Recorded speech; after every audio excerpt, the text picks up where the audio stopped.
రాజమహేంద్రవరంలో విభిన్న తరహాల్లో వినాయక విగ్రహాలు దర్శనమిస్తున్నాయి. పర్యావరణ హిత విగ్రహాలతో పాటు ప్రత్యేక వస్తువులు, పెన్నులు, సామగ్రితో రూపొందించిన విగ్రహాలు ఆకట్టుకుంటున్నాయి. పుష్కర్ ఘాట్లో 1,11,111 కలములతో వినాయకుడిని రూపొందించారు. రంగురంగుల పెన్నులతో రూపొందించిన ఈ వినాయకుడు అందరినీ ఆకర్షిస్తున్నాడు. అన్ని పార్టీల నాయకులు కలిసి వరుసగా 7వ సంవత్సరం ఇక్కడ శ్రీ విద్యా గణేశుడి నామకరణం చేశారు. కొబ్బరిసీమ, మట్టితో పర్యావరణానికి హితంగా దీన్ని రూపొందించారు.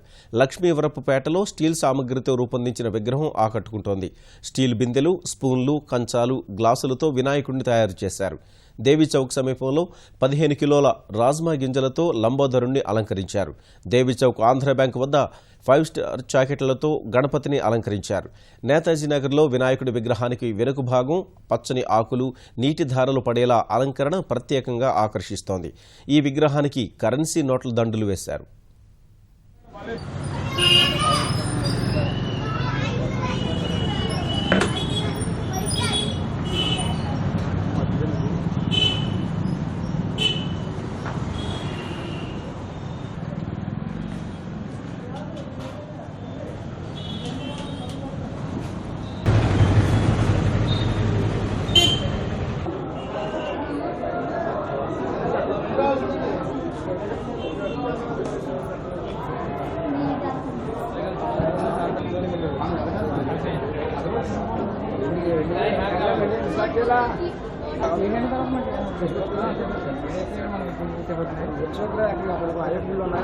తెచ్చుకోవాలి